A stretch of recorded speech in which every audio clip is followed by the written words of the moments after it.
Pada suatu ketika, Nabi Musa alaihissalam telah memenuhi panggilan Allah Subhanahu wa taala. Beliau naik ke Gunung Sinai ataupun Gunung Persina setelah beliau menyempurnakan 40 malam yang diisi dengan puasa dan beribadah sendirian di atas gunung itu. Allah Subhanahu wa taala pun berfirman dan menurunkan Taurat kepada beliau. Kemudian Nabi Musa alaihissalam pun sangat rindu untuk melihat wajah sang kekasih yang telah berkata-kata kepadanya, wajah Rabbnya.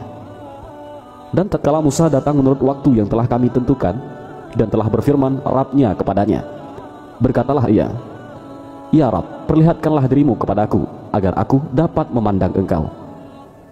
Berkatalah Allah Ta'ala, engkau sekali-kali tidak akan mampu melihatku, tetapi arahkanlah pandangan engkau ke gunung itu, maka jika ia tetap pada tempatnya, niscaya engkau dapat melihatku.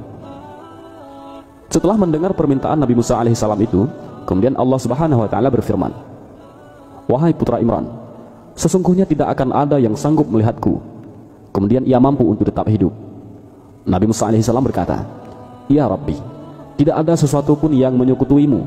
Sesungguhnya melihatmu dan kemudian mati itu lebih aku sukai daripada aku terus hidup tanpa melihatmu. Ya Rabbi, sempurnakanlah nikmat, anugerah dan hikmahmu kepadaku dengan mengabulkan permohonanku. Setelah itu aku rela mati.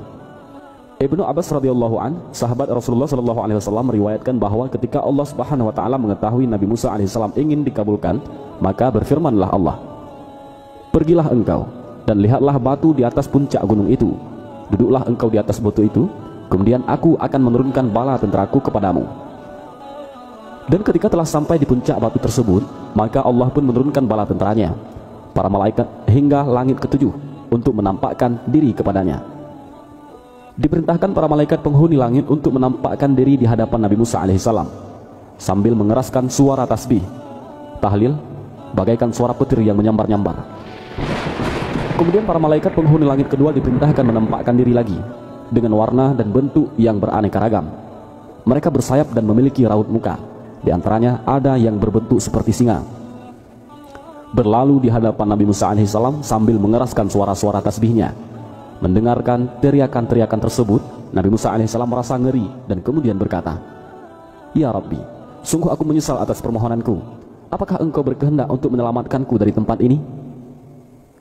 Pimpinan dari kelompok malaikat tersebut berkata, hai Musa, bersabarlah atas apa yang engkau minta. Apa yang engkau lihat ini baru sebahagian kecil saja.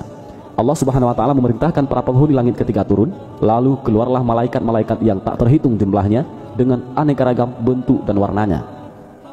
Ada yang seperti api yang menjilat-jilat.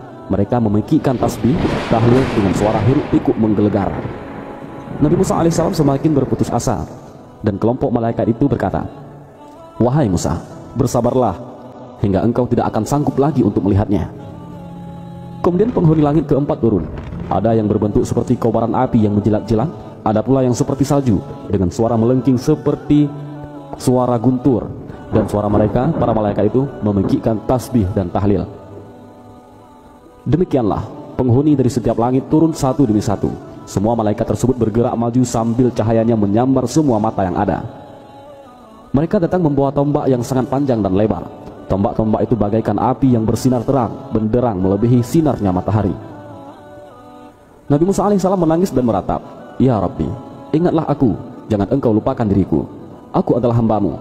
Aku tidak mempunyai keyakinan bahwa aku akan selamat dari tempat ini. Jika aku keluar maka aku akan terbakar. Jika aku masih di sini, aku akan mati. Ketua para malaikat itu pun berkata, nyaris dirimu dipenuhi ketakutan dan nyaris hatimu terlepas, wahai Musa. Tempat yang engkau gunakan untuk duduk adalah tempat yang akan engkau pergunakan untuk melihat Rabbmu. Kemudian turunlah malaikat Jibril alaihissalam, Mikail dan Israfil alaihissalam beserta seluruh malaikat penghuni langit ketujuh, termasuk pemikul arash dan pemikul kursi. Mereka secara bersama-sama menghadap kepada Nabi Musa alaihissalam sambil berkata, wahai orang yang terus-menerus salah, apa yang menyebabkanmu naik ke atas bukit ini? Mengapa engkau memberanikan diri meminta Rabbmu untuk dapat melihatnya? Nabi Musa alaihissalam gemetar hingga kedua lututnya seakan-akan luruh dari persendian. Ketika Allah Subhanahu wa taala melihat itu, maka ditampakkanlah tiang-tiang penyangga arash. Lalu Nabi Musa bersandar pada salah satu tiang tersebut hingga hatinya tenang. Malaikat Israfil berkata, hai Musa, demi Allah, kami ini sekalipun pimpinan para malaikat, sejak kami diciptakan, kami tidak berani mengangkat pandangan mata kami ke arah arash. karena kami sangat khawatir dan sangat takut kepada Rabb kami. Mengapa engkau berani melakukan ini, wahai hamba yang lemah?" Setelah hatinya tenang, Nabi Musa menjawab, "Wahai Israfil, aku hanya ingin mengetahui akan keagungan wajah Rabbku yang selama ini aku belum pernah melihatnya." Kemudian Allah Subhanahu wa taala menurunkan wahyu kepada langit, "Aku akan menampakkan diri, bertajalli pada gunung itu, maka bergetarlah seluruh langit dan bumi, gunung, matahari, bulan, surga, neraka, para malaikat dan samudra. Semua bersungkur sujud." Sementara Nabi Musa alaihissalam masih memandang ke arah gunung itu. Tatkala Rabbnya menampakkan diri di atas gunung, maka hancurlah, luluhlah gunung itu dan Nabi Musa pun jatuh pingsan. Nabi Musa alaihissalam seakan-akan mati karena pancaran cahaya Allah Subhanahu wa taala yang mulia, dan ia terjatuh dari batu, dan batu itu sendiri terjungkal terbalik menjadi semacam kubah yang menaungi Nabi Musa alaihissalam agar tidak terbakar cahaya. Kemudian Allah mengutus malaikat Jibril alaihissalam untuk membalikkan batu itu dari tubuhnya. Wajah Nabi Musa alaihissalam memancarkan cahaya kemuliaan, rambutnya memutih karena cahaya. Maka setelah tersadar kembali, dia berkata, "Maha suci Engkau, aku sungguh bertobat kepadamu, dan aku adalah orang yang pertama kali beriman." Quran Surat Al-A'raf. Nabi Musa pun berkata, "Saya beriman bahwa sesungguhnya tidak ada seorang pun yang mampu melihatmu ya Allah dengan mata lahir, kecuali ia akan mati." Wallahu a'lam bishawab.